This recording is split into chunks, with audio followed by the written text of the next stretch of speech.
دنیا میں اس طرح رہو جس طرح کشتی پانی میں رہتی ہے. کشتی پانی میں رہے تو خیر ہے، خود بھی تیرے گی، اپنے اوپر بیٹھے سواروں کو بھی ساحل تک پہنچائے گی. لیکن اگر پانی کشتی کے اندر آ گیا تو کشتی کو لے ڈوبے گا. کہا تم دنیا میں رہو تو خیر ہے، دنیا تمہارے اندر آ گئی تو خیر نہیں. میں اور آپ اپنا جائزہ لے سکتے ہیں کہ ہم دنیا میں رہ رہے ہیں یا دنیا ہمارے اندر رہ رہی ہے. تو لوگ جلیاں ڈالتے ہوئے جاتے ہیں، فلاں نے بلایا، تو رب نے بلایا ہو تو کوئی جائے نا. او میاں تجھے اس نے پھر بلایا ہی نہیں. تیرے سے ناراضگی ایسی ہے کہ تیرے کانوں سے آواز تو ٹکرائی ہے لیکن تیری روح تک نہیں پہنچی. اس نے روک دیا راستے میں. اللہ فرماتا ہے کہ ہم ان کے کانوں میں پردے ڈال دیتے ہیں، ان کی آنکھوں پہ پردے ڈال دیتے ہیں، ان کے دل پہ پردے ڈال دیتے ہیں. تو بندہ کہتا ہے میں نہیں پڑھتا، تو کون ہے نہ پڑھنے والا؟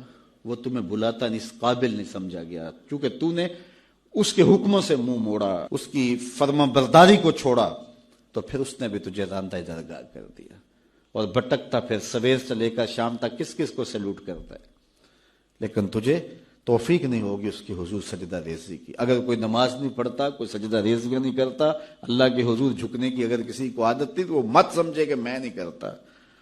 اللہ اکبر، اس سے چھین لی جاتی ہے توفیق، چھین لی جاتی ہے توفیق. تو اللہ سے توفیق مانگو کہ اللہ ہم سے کبھی. حضور ہمارے وکیل نہیں ہیں، حضور ہمارے شفیع ہیں. وکیل اور شفیع میں فرق ہوتا ہے. وکیل جج کو کہتا ہے صاحب میرے موکل نے یہ جرم نہیں کیا لہذا چھوڑا جائے، جرم ثابت ہو تو پھر سزا پکی ہے. وکیل کہتا ہے میرے موکل نے یہ جرم نہیں کیا لہذا چھوڑا جائے. شفیع کہتا ہے سب کچھ کیا ہے، میرا آنا دیکھا جائے.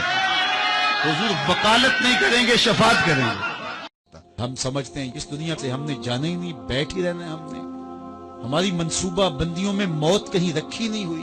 یہ پلازا بنانا ہے، یہ مارکیٹ خریدنی ہے، اتنی جائیدادیں اور زمینیں لینی ہیں، یہ راستے میں گھات لگائے صاحب کہیں موت بھی کھڑی ہے. جب تو جائے گا تو سب کچھ یہیں پڑا رہ جائے گا.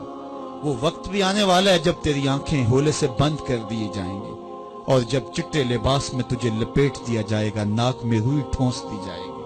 وہ لمحے ہوں گے جب غسال تجھے چاہے ادھر پلٹ دے چاہے ادھر پلٹ دے، تو یہ کہہ بھی نہیں سکے گا کہ مجھے یوں کیوں پلٹ رہے ہو. وہ لمحے آنے والے ہیں، وہ گھڑیاں آنے والے. وہ جو تو نے گھر بنایا اس میں تجھے ایک رات بھی نہیں رکھیں گے. وہ تجھے اپنے ہاتھ سے غسل دینے کے لیے بھی آمادہ نہیں ہوں گے. ڈر لگتا ہے انہیں اب تیرے سے، لباس بھی پھاڑ کے اتاریں گے. جاندی واری ڈرونا بنیو تے ہاتھ نہ لاندے ڈر دے، جنہ لئی تو پاپ کمائے اج کتھے نہیں تیرے کر دے. وہ کہاں چلے گئے؟ قبل اس سے کہ وہ وقت آئے وہ بندہ مان جائے پھر ہاتھ کاٹے.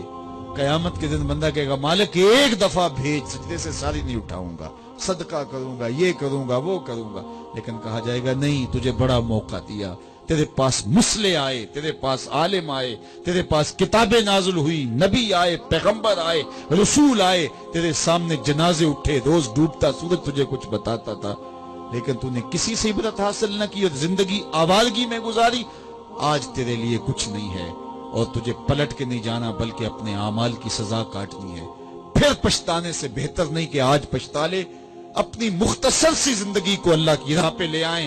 تجھے صورت دی، تجھے چمکتی آنکھیں دی، تجھے روشن چہرہ دیا، تجھے بولنے والی زبان دی، تجھے سننے والے کان دیے، تجھے کیا کچھ نہیں دیا اور اسی کا در چھوڑ کے بھاگ رہا ہے. آجا شیطان کے ہتھے چڑھ گیا، شیطان تجھے جہنم کے گڑھے میں پھینکے گا جا کے. آجا پلٹ کے میں تیرے لیے جنت بنا کے رکھی ہے. جنت میں باغ ہیں، وہاں دودھ کی نہریں ہیں، شراب مصفہ کی نہریں ہیں، وہاں تیرے لیے بڑا کچھ ہے. لیکن تجھے بتاؤں وہاں محمد عربی کے ڈیرے بھی ہوں گے. آجا جنت میں، آجا پلٹ کے میری رحمتوں کے سائے میں آجا. صاحبو بہت وقت گزار چکے، تھوڑا وقت باقی ہے. اس فرصت کو غنیمت سمجھیے اور اپنی زندگی مالک کے چوکھٹ پہ لگا دی. اس کی رحمتیں آواز دے رہی ہیں، یا ایھا الانسان ما غرک بربک الکریم. او بھاگے ہوئے انسان، آجا پلٹ کے، تیرا رب بڑا ہی کریم ہے. آجا آجا، تو نے پھر بھی تو آنا ہی ہے. پھر جو منہ چھپا کے آتا پھرے گا، کھلے منہ آجا. پھر لوگ جو اٹھا کے لے آئیں گے، اپنے قدموں سے چل کے آجا. اس کی رحمتیں تیرے اوپر برس. تو اگر دل میں حسد ہے، حقد ہے، بغض ہے، کینے ہیں، نفرتیں ہیں، یہ گندگی اور غلاظتوں کے ڈھیر لگے ہیں، اور پھر یہ چاہیں کہ مالک کے پھیرے دل میں ہوں، تو کیسے ہوں گے؟ وہ تمہارے دل میں، میرے دل میں آئے گا جب دل میں اتنی غلاظتیں پڑی ہوں گی؟ نہیں. یہ سارے ڈھیر اٹھائیں، دل کو مزکہ کریں، مصفہ کریں، پھر اشکوں کا چھڑکاؤ کریں. اللہ اکبر. پھر پیار کے مخملی قالین ڈالیں اللہ اکبر. الفتوں کے گاؤ تکیے لگائیں اور پھر آواز دیں, ہر تمنا دل سے رخصت ہو گئی, اب تو آجا, اب تو خلوت ہو گئی. جب اپنے دل صاف رکھیں گے تو دل پھر آئینے کی مانت ہوگا, پھر اس آئینے میں دیکھیں گے تو پھر خیر ہی نظر آئے گی. تو جب آئینہ ہی دھندلا کر لیا تو پھر کیا دکھائی دے گا؟ اس لیے اپنے دل کو ستھرا کریں, اپنے دل کو پاک کریں, پھر اپنے دل کے آئینے میں تمہیں ہر کوئی اچھا ہی دکھائی دے گا نا. کس کو پتھر مارے ناصر کون پرایا ہے, دل کے شیش محل میں ایک ایک چہرہ اپنا لگتا ہے. ہاں یہ کہ مکانوں کی چھتوں پہ کھڑے ہو کے آپ خونی کھیل کھیلیں اور دھاتی ڈور کے ذریعے سے لوگوں کے گلے کٹیں اور لوگوں کو نقصان ہو, تو اس سے خدا را ہمیں خود بھی باز آنا چاہیے اور اپنے بچوں کو بھی اس سے روکنا چاہیے, ان کی حوصلہ شکنی کرنی چاہیے. ویسے بھی علماء نے کہا کہ یہ جو پتنگ کٹتی ہے تو بچے اس کو لوٹنے کے لیے دوڑتے ہیں اس کے پیچھے. تو عمومی طور پہ ہمارے ہاں یہ کہا بھی جاتا ہے کہ میں پتنگیں لوٹ رہا ہوں یا لوٹ کے لایا ہوں. تو شرعاً وہ اس کی ملک نہیں تھی تو وہ کیسے اس کو اپنے پاس رکھ سکتا ہے؟ تو یہ ایسا گناہ ہے جس کو گناہ نہیں سمجھا جاتا. اور بچپن میں معصوم ذہن پر لوٹ مار کا تصور اس سے ابھرتا ہے, اور آج وہ پتنگ لوٹ کے لایا ہے تو کل بڑا ہو کے بڑا لٹیرا بنے گا. تو یہ ماں باپ کو سوچنا چاہیے کہ پتنگ لوٹنے کا عمل اے اکڑ کے چلنے والے, اے ناشکر انسان, اے دولت کے پجاری, وہ وقت یاد کر جب تو قبر سے اٹھایا جائے گا. اس وقت کفن بھی چھین لیا جائے گا. اب سب کو چھین لیا گیا, دولت, بینک بیلنس, تیری جائیدادیں, پلازے, گاڑیاں, گھر, کوٹھیاں, بنگلے, سب کو یہی رہ گیا. صرف ایک چادر کفن کے لے کے جا رہا ہے. لیکن جب قبر سے اٹھایا جائے گا یہ کفن کی چادر بھی رہے. دیے کی ضرورت نہ مشعل کی حاجت, عجب روشنی تو نے پائی حلیم, بڑی تو نے توقیر پائی حلیمہ, بنی تو محمد کی دائی حلیمہ.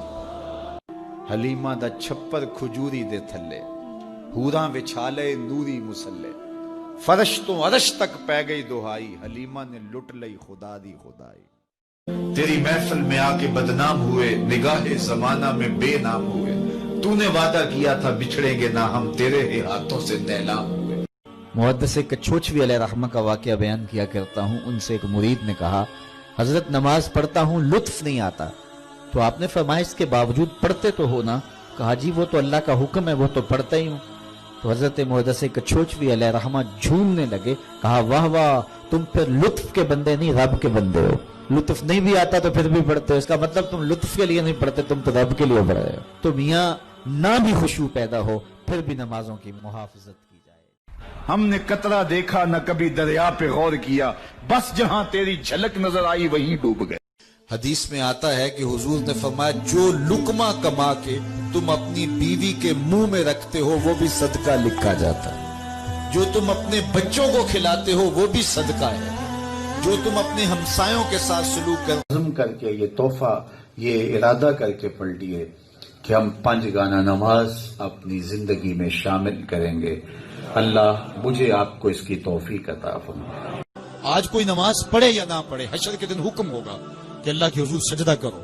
ہر کوئی سجدہ کرنا چاہے گا, جو نہیں پڑھتا وہ بھی کرنا چاہے گا, لیکن بے نمازی کی کمر اکڑ جائے گا, وہ آرزو رکھنے کے باوجود سجدہ نہیں کر پائے گا. تمہیں ایک ایسا عمل نہ بتا دوں جس میں بدن بھی نہیں تھکتا اور ہے بھی بڑا آسان؟ اللہ اکبر. فرمایا وہ عمل کون سا ہے؟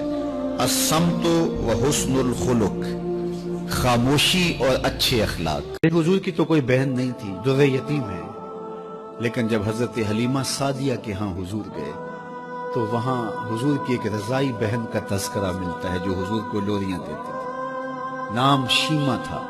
تو شام کے وقت جب خواتین کھانا پکانے میں مصروف ہونے لگتی تو بہنیں ویر اٹھا کر کے باہر لے جاتی.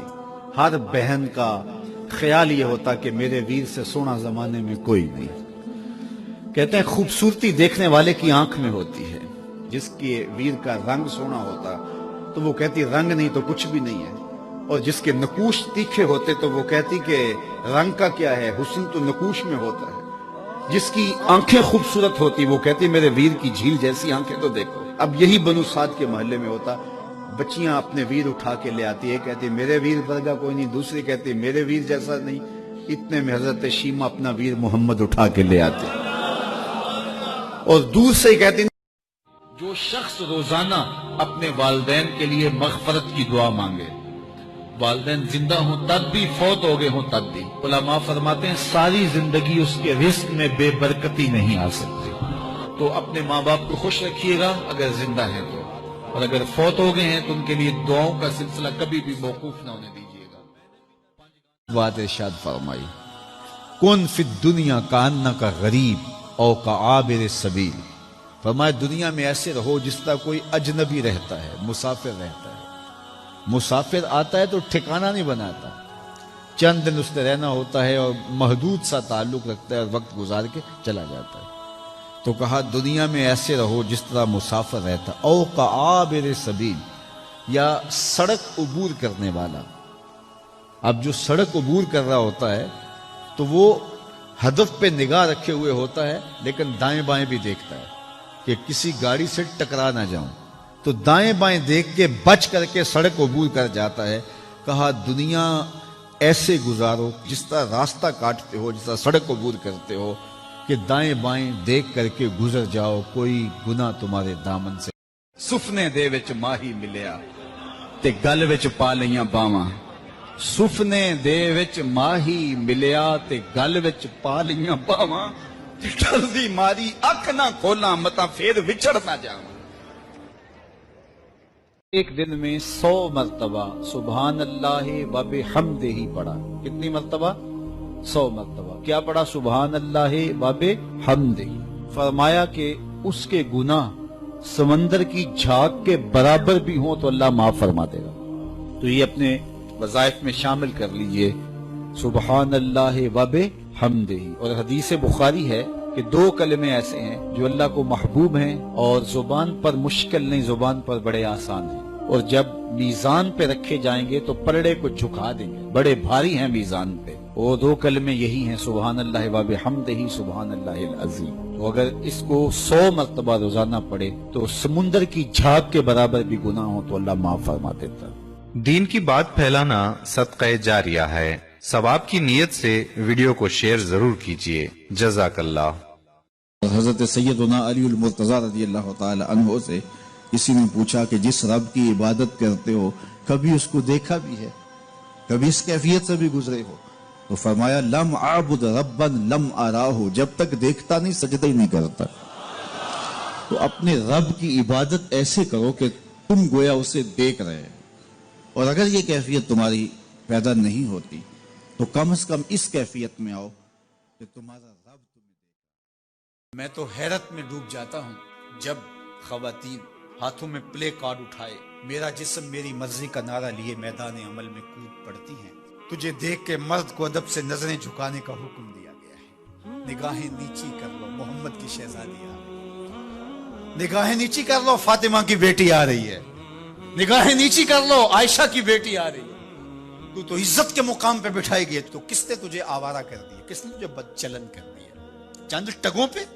بندہ سمجھتا ہے میں نماز پڑھنے نہیں جاتا، اور تو کون ہے نہ جانے والا، وہ بلاتا ہی نہیں ہے، تجھے توفیق سجدہ ہی نہیں دیتا ہے، تو کون ہے؟ تو بھاگتا ہوا جائے۔ یار کسی کو کارڈ آیا ہو کسی منسٹر کا تو وہ کئی لوگوں کو دکھاتا۔ ہمارے رب نے زبان کو ایک لقمہ بھی ایسا جائے جس میں ذائقہ نہ ہو، جس کے اندر بدبو ہو، جس میں تعفن ہو، جس پر کوئی غلاظت ہو اور جو ناپسندیدہ ہو، تو ہمارا رب چاہتا ہے تم طیب لو، ستھرا لو، تاکہ تمہارا ظاہر بھی ستھرا ہے، تمہارے وجود کا حصہ بننے والی غذا جو ہے وہ بھی۔ ہم تو نماز پڑھنے لگ جائیں تو بے نمازیوں کو حقیر سمجھنے لگ جاتے ہیں۔ وہ کیسی نماز ہے جس نے ہمیں تکبر میں مبتلا کر دیا، جس نے ہمارے دماغ میں غرور بھر دیا، ہمیں لوگ بونے بونے اور چھوٹے چھوٹے دکھائی دینے لگے۔ اگر ہم میلاد کا موسم ہو، ہماری گلی کے اندر لوگ بھوکے سو رہے ہوں، تو کیا آمنہ کا لال راضی ہوگا؟ ایسا کرے اپنے رشتہ داروں اور اپنے اہل محلہ کے غرباء کی فہرست بنائیں، تو پھر میلاد کا تحفہ ان کے لیے تیار کریں، ان کی ضرورت کے مطابق دالیں لے لیں، آٹا لے لیں، چاول لے لیں، بچوں کی چوڑیاں لے لیں، کپڑے لے لیں اور شاپر میں ڈالیں، اور ساتھ عید میلاد النبی مبارک لکھیں اور رات کی تاریکی میں ان کے گھر دے آئیں۔ میلاد والا رسول بڑا ہی خوش ہوگا، ایسے بھی میلاد مناؤ۔ حضور نے اللہ کی بارگاہ میں دعا کی، اے اللہ میری امت کی صبحوں میں برکتیں ڈال دے۔ تو صبح کے کاموں میں برکت ہے، استغفار پڑھتے رہیں اس میں برکت ہے۔ سن لو، جو جوان جوانی میں توبہ کرے وہ اللہ کا حبیب ہے، اور ایک روایت میں آتا ہے 1000 بوڑھے کے توبہ کرنے سے اللہ کو ایک جوان کی توبہ زیادہ محبوب ہے۔ ایک کورونا سے شفا پانے والا مریض میڈیا پہ آتا ہے تو اس کو اینکر کہتا ہے تو نے کس طرح جنگ لڑی؟ تو وہ کہتا ہے میں نے اس طرح جنگ لڑی۔ یہ ایک مومن کا طریقہ نہیں ہے کہ وہ اس طرح بات کرے۔ تو شفا من جانب اللہ ہے، یہ ہماری لڑائی کے نتیجے میں نہیں ہے کہ ہم نے لڑ کے جیت کے شفا لے لی، یہ اللہ کی عطا سے ہمیں نصیب ہوئی ہے۔ اللہ ہمیں شفائیں عطا کرے، ان وباؤں سے نجات دے، خیر کی راہوں کا مسافر رکھے، اپنی پناہ میں رکھے، اور ہم سب کی حفاظت فرمائے، ہمارے اداروں کی حفاظت فرمائے۔ میرے حضور نے 3 چیزیں قسم کر کے کہی، اگر کوئی شخص کسی کو معاف کر دیتا ہے تو اس کی عزت کم نہیں ہوگی، میں محمد اللہ کی قسم اٹھاتا ہوں۔ دوسری بات میرے حضور نے فرمائی کہ جو شخص مانگنے لگ جاتا ہے، سوال کا دروازہ کھول لیتا ہے، اللہ اس کے لیے محتاجی کا دروازہ کھولتا ہے، اس کی کبھی کمی پوری نہیں ہوتی۔ اور تیسری بات، ما نقص مال عبد من صدقہ، کہا میں اللہ کی قسم اٹھا کے کہتا ہوں کہ صدقے سے مال کم نہیں ہوتا۔ یہ ضمانت کس کی ہے؟ میری نہیں ہے، یہ رسول اللہ کی ضمانت۔ کوئی ایسی بھی محبت کرنے والا ملے گا، لو تدخلوا شوکۃ فی رجل احدکم لوجدت علمھا، اے میرے امتی تیرے پاؤں میں کانٹا بھی چبھے اس کی تکلیف مجھے ہوتی، اس کی تکلیف۔ ایک فقیر تھا، وہ بازار میں کھڑا رو رہا تھا، کسی نے رک کے پوچھا، کہا بابا کیوں رو رہے ہو، کیا ہوا ہے تمہیں؟ کسی نے مارا ہے، تنگ کیا ہے، بھوک کی شدت ہے، کیا ماجرا ہے؟ کہا نہ بابا یہ میرے مسئلے نہیں ہیں۔ کہا پھر کیوں کھڑے ہو؟ وہ مجذوب تھا، کہنے لگا میرا پروگرام بنا کے بندوں کی اور رب کی صلح کروا دو۔ تو کہا پھر کیا ہوا؟ کہا وہ تو مانتے ہیں، یہ نہیں مانتے، وہ تو کہتا ہے لے آئے نے میری دہلیز پہ، ایک آنسو سے سارے گناہ معاف کر دوں، لیکن یہ میری سنتے ہی نہیں ہے، ایسا پیار ہو گیا دنیا سے، میری بات ہی نہیں سمجھتے، میں انہیں سمجھاتا ہوں آگے سے مجھے پتھر مارتے ہیں، میں ان کی خیر کے لیے ان کو کہانی سنا رہا ہوں، میاں یہ دنیا عارضی ہے، لیکن یہ مجھے گھور گھور کے دیکھتے ہیں، مجھے ان کی عقل پہ رونا آ رہا ہے۔ وہ کہتا ہے لے آ میری چوکھٹ پہ، ابھی معاف کر دوں گا، ایک آنسو سے سارے گناہ دھو ڈالوں گا، سمندر کی جھاگ کے برابر بھی گناہ ہیں تو مٹا ڈالوں گا، لیکن یہ سمجھتے نہیں ہیں۔ خیر وہ چلا گیا، اگلے دن گیا تو قبرستان کے قریب سے گزرا تو وہ فقیر وہاں کھڑا رو رہا، وہ پھر رو گیا، کہا بابا عجیب کہانی ہے تیری، بازاروں میں بھی روتا ہے اور قبرستان میں بھی روتا ہے، آج کیا مسئلہ ہے؟ کہا آج بھی میرا کل والا ہی مسئلہ ہے۔ کہا آج کیا مسئلہ ہے؟ کہا آج میں ادھر آیا تھا کہ ان کی اور رب کی صلح کروا دوں۔ تو کہا آج پھر کیا بنا؟ کہا آج یہ مانتے ہیں وہ نہیں مانتا، تو قبل اس سے کہ وہ وقت آئے کہ پھر وہ نہ مانے۔ اور آج محکمہ صحت کی جانب سے جو جاری ہدایات ہیں ان کو آپ پڑھیں اور اس کے مطابق آپ عمل پیرا ہوں، تو اس میں جو نمایاں ہدایت ہے وہ یہ ہے کہ بار بار اپنے ہاتھ دھوئیں، بار بار آپ کلی کریں، ناک میں پانی ڈالیں، اپنے چہرے کو دھوئیں۔ یہ آپ کے لیے بہت زیادہ ان جراثیم سے اور اس وائرس سے بچنے کا سبب و ذریعہ ہوگا۔ اور میں کہتا ہوں کہ یہ چیز تو ہمارے دین نے ہمیں صدیوں قبل وضو کی شکل میں عطا کی۔ صدیوں قبل وضو پر وضو کرنا ہمارے دین نے ہمیں سکھایا ہے۔ نماز کے لیے وضو شرط ہے، اور وہ ایک وضو بھی اگر آپ کا 5 نمازوں کے لیے کفایت کرتا ہے تو ٹھیک ہے، لیکن اگر تم ہر نماز کے ساتھ نئے سرے سے وضو کرو، وضو کے باوجود وضو کرو، تو یہ وائرس سے نجات کا ایک ایسا نسخہ ہے جو صدیاں قبل آمنہ کے لال نے ہمیں عطا کیا۔ میرے حضور نے 3 چیزیں قسم کر کے کہی، اگر کوئی شخص کسی کو معاف کر دیتا ہے تو اس کی عزت کم نہیں ہوگی، میں محمد اللہ کی قسم اٹھاتا ہوں۔ دوسری بات میرے حضور نے فرمائی کہ جو شخص مانگنے لگ جاتا ہے، سوال کا دروازہ کھول لیتا ہے، اللہ اس کے لیے محتاجی کا دروازہ کھول دیتا ہے، اس کی کبھی کمی پوری نہیں ہوتی۔ اور تیسری بات، ما نقص مال عبد من صدقہ، کہا میں اللہ کی قسم اٹھا کے کہتا ہوں کہ صدقے سے مال کم نہیں ہوتا۔ یہ ضمانت کس کی ہے؟ میری نہیں ہے، یہ رسول اللہ کی ضمانت۔ حضرت محمد بن عبد الرحمن القرشی فرماتے ہیں کہ 7ویں صدی ہجری میں مصر میں ایک طاعون پھیلا جس سے اموات ہونے لگی اور روز جنازے اٹھتے تھے۔ لوگ گھروں میں تھے تو بیماری گھروں پہ دستک دیے بغیر داخل ہوتی تھی اور جنازے اٹھتے تھے، لوگ پریشان ہو گئے۔ تو کہتے ہیں جب حالات قابو سے باہر ہو گئے تو ہم اپنے بچوں کو لے کر، اپنی بیویوں کو لے کر اللہ کے گھروں میں پناہ لی۔ تو کہا جب اللہ کے گھروں میں ہم نے پناہ لینا شروع کی تو اللہ نے ہماری حفاظت فرمائی۔ تو مسجدیں اللہ جل شانہ کے پاکیزہ گھر ہیں، اور مسجدوں کے اندر اس کے حضور آ کے رجوع کریں، گڑ گڑائیں، معافی مانگیں۔ تو اللہ تعالیٰ نے اپنے محبوب کو دوسرا بڑا معجزہ معراج دیا کہ سائنسدان الٹی چھلانگیں بھی لگائیں لیکن وہاں ان کا تخیل بھی نہیں پہنچ سکتا جہاں محمد عربی کے قدم پہنچ گئے۔ کوئی حد ہے ان کے عروج کی، بلغ العلا کمال، وہ ان بلندیوں تک پہنچے جہاں کسی کا تصور بھی نہیں جا سکتا۔ مسجد نبوی کا ایک کونا تھا اور ایک بندہ وہاں بیٹھ کے دعا مانگ رہا تھا۔ اس کے دعا کے لفظوں پہ غور کیجیے، اے اللہ میں تجھ سے اس لیے مانگتا ہوں کہ تو میرا اللہ ہے، تیرے علاوہ میرا ہے بھی تو کوئی نہیں۔ تو یہ وہ دعا مانگ رہا تھا اور مسجد نبوی کے کونے میں بیٹھا تھا۔ حضور نے دیکھا تو ایک صحابی سے کہا، کوشش کی، حضرت زینب سلام اللہ علیہ نے مخاطب ہو کے کہا ہمارے چہرے کے رکھوالے چلے گئے ہیں، ظالم تو خیال نہیں کرتا ہم رسول اللہ کی بیٹیاں ہیں۔ حضرت شہربانو، حضرت زین العابدین اور حضرت زینب سلام اللہ علیہ، ان تینوں کو ایک اونٹ پہ باندھا گیا اور باقی اونٹوں پہ باقی سادات کو، حضور کی شہزادیوں کو باندھا گیا، رسیوں میں جکڑا گیا اور اونٹوں پہ باندھ کر کے کوفے کی جانب آگے آگے شہیدوں کے سر چل رہے ہیں اور پیچھے یہ قافلہ چل رہا ہے۔ اور جب یہ قافلہ وہاں سے گزرا جہاں لاشیں پڑی تھی، امام زین العابدین 14 سال کے تھے اور بیمار تھے اور ان کا حوصلہ نہ ہوا، وہاں غشی ان کے اوپر آنے لگی۔ اور وہ منظر ابن کثیر نے، باقی لوگوں سب نے لکھا ہے کہ پھر جب ان کی یہ حالت ہوئی تو پھر سیدہ زینب سلام اللہ علیہ، جنہوں نے ابھی تک بڑے حوصلے کے ساتھ ساری مشکلات کا مقابلہ کیا تھا، اب ان کے بندن ٹوٹ گئے اور آنکھوں سے آنسو بہنے لگے۔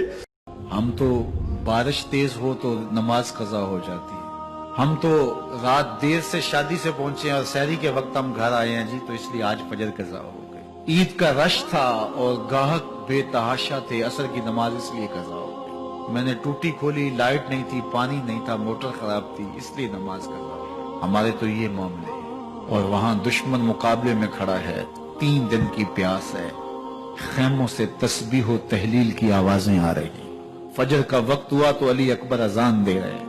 کربلا کے صحرا نے وہ اذان سنی، کائنات میں ایسی اذان کسی نے نہیں دی ہوگی جو شہزادہ علی اکبر نے کربلا کے ریگزاروں پہ کھڑے ہو کر دی۔ کربلا کا ذرہ ذرہ آج بھی اس اذان کا گواہ ہے۔ امامت حضرت امام حسین کرواتے ہیں، فجر کی نماز ادا ہوتی ہے ریت کے مسلح پہ۔ بندے کے ساتھ یہ احساس جڑا ہو کہ میں کسی کا بندہ ہوں اور میرا کوئی معبود ہے، یہ جڑا ہوا احساس انسان کو بندگی کے دائرے سے کبھی باہر نہیں جانے دیتا۔ تو بدن زخموں سے چور تھا۔ محتاط روایات کے مطابق جب آپ کا پیراہن اتارا گیا 122 سوراخ تیروں کے تھے، 33 زخم تلواروں کے اور 34 گاؤ نیزوں کے۔ بخار کی تیزی ہو تو نمازیں چھوٹ جاتی ہیں، یہاں اتنے زخم، بہت ساری برچیاں بدن میں ٹوٹ گئی تھی، لخت لخت سے خون بہ رہا تھا، لیکن حسین ابن علی آتے ہی پیشانی سجدے میں رکھ کے کہتے ہیں سبحان ربی الاعلی۔ نماز قضا نہیں ہونے دی۔ مشکلات، حالات کی تلخیاں، پیاس کی شدت، مخدرات اسلام کے پردے کا خیال، 22,000 کا لشکر مقابل، 71 لاشیں اٹھا کے خیموں تک پہنچا چکے، کلیجہ زخمی، دل زخمی، لیکن وقت نماز کا آیا، بدن لہو لہو ہے لیکن حسین نے سجدہ قضا نہیں ہونے دیا۔ اللہ اکبر۔ حسین ابن علی کے ماننے والوں، تمہارا سجدہ کیسے قضا ہو جاتا؟ اگر حسین ابن علی کا پیار سینے میں موجود ہے تو پھر سجدہ قضا نہیں ہونا چاہیے۔ اس ویڈیو کو شیئر ضرور کیجئے، ہو سکتا ہے آپ کے ایک شیئر سے یہ بات کسی کے دل میں اتر جائے۔ جزاک اللہ۔ حضرت ابراہیم نے تو کہا چنگے چنگے میرے مندے تیری رحمت کے حوالے۔ حضرت عیسیٰ علیہ السلام نے کہا مالک تو نے عذاب دینا چاہتا ہے تو جان تیرے بندے جانے۔ لیکن حضور نے گناہ گاروں کو آغوش میں سمیٹ کے کہا مالک میرے امتی اور ساتھ چشم۔ جو شخص نابینا ہے اسے کیا پتا کہ یہ پھولوں کی بہاریں کیا ہوتی، جو پیدائشی نابینا ہے اسے کیا پتا ہے کہ آسمان پر بزم کواکب کے رنگ کیا ہے، اسے تتلی کے پروں میں قدرت کی سنائی کا کیا اندازہ ہو سکتا ہے، اسے مور کے پروں میں رنگوں کی مینا کاری کا کیا اندازہ ہو سکتا ہے، اسے پھوٹتے جھرنوں، بہتی ندیوں اور کوسے قضا کی رنگینی اور دھنک کی شوخیوں کا لطف کیسے نصیب ہو سکتا ہے۔ اس کو کیا پتا حسن کیا ہوتا ہے، اس کو کیا پتا جمال کیا ہوتا ہے۔ اسی طرح جس کے دل کی آنکھ اندھی ہے اسے کیا پتا ہے کہ جمال خدا کیا ہوتا ہے، اسے کیا پتا ہے کہ سجدے کی لذت کیا ہوتی ہے، اسے کیا پتا ہے رکوع اور قیام کا مزہ کیا ہوتا ہے، اسے کیا پتا ہے کہ روزے کا سرور کیا ہوتا ہے۔ تو اگر ہم اپنے دل کے میل اتاریں گے تو دل کی آنکھیں کھلیں گی تو پھر زندگی کا لطف آنا شروع ہوگا، پھر پتہ چلے گا اسلام کیا ہے، پھر پتہ چلے گا دین کیا ہے۔ اللہ اکبر۔ اسی لیے قرآن نے کہا من کان فی ھذہ اعمی فہو فی الآخرۃ اعمی واضل سبیلا، جو دنیا میں اندھا رہا کل قیامت کے دن بھی نابینا اٹھائے۔ اس سے ان آنکھوں کی بے نوری مراد نہیں ہے، دل کی بے نوری مراد ہے۔ اقبال نے کہا تھا دل بینا بکر طلب خدا سے، کہ آنکھ کا نور دل کا نور نہیں، آنکھ کا نور اور ہے دل کا نور اور ہے۔ تو جس طرح آنکھ بے نور ہو جائے، آنکھ پر دھند، جالا، ککرے اور سفید اور کالا موتیا اتر آئے تو ہم سب کچھ بیچ کر کے بھی آنکھوں کا نور خریدنے کی کوشش کرتے ہیں، تو یار کبھی اجڑے ہوئے دل کا بھی تو علاج کرواؤ۔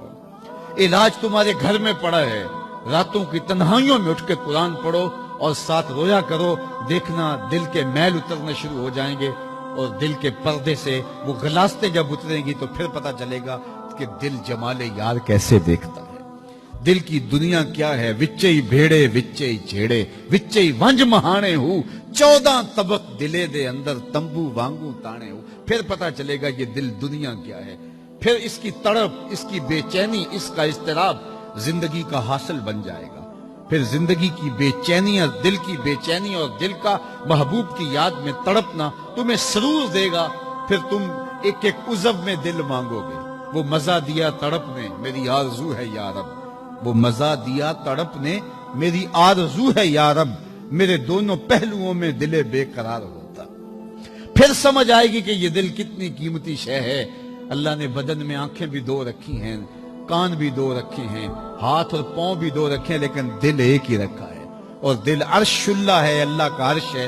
پھر پتہ چلے گا۔ تو آئیے دل سے زنگ اتاریں، میل اتاریں، دل مصفا ہو، دل خوبصورت بن جائے، پھر دل کی کشکول پھیلا کے پھر عرض کریں ہر تمنا دل سے رخصت ہو گئی، اب تو آجا، اب تو خلوت ہو گئی۔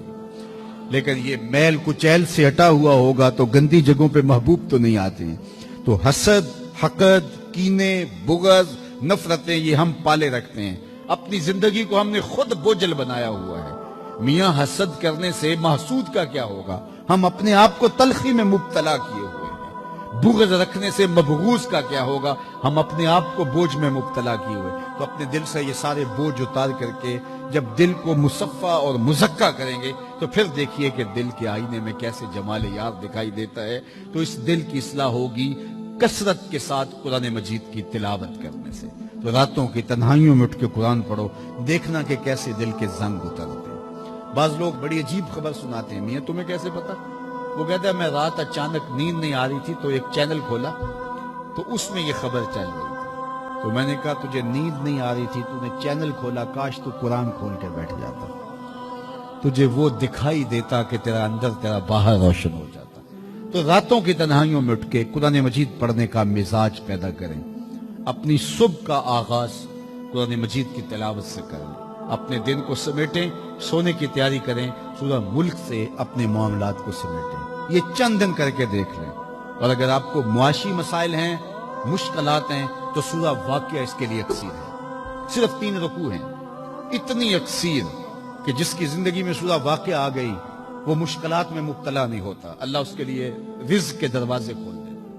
صبح سے لے کر شام تک ٹینشن، مصیبت، پریشانیاں، کیا ضرورت ہے اتنا کچھ لینے کے لیے؟ درود پڑھتے جاؤ، زندگی گزارتے جاؤ. زندگی سوکھی گزارو، زندگی اوکھی نہ گزارو. جو اللہ نے دے دیا اس پہ راضی ہو جاؤ، بس ٹھیک ہے. اگر کوئی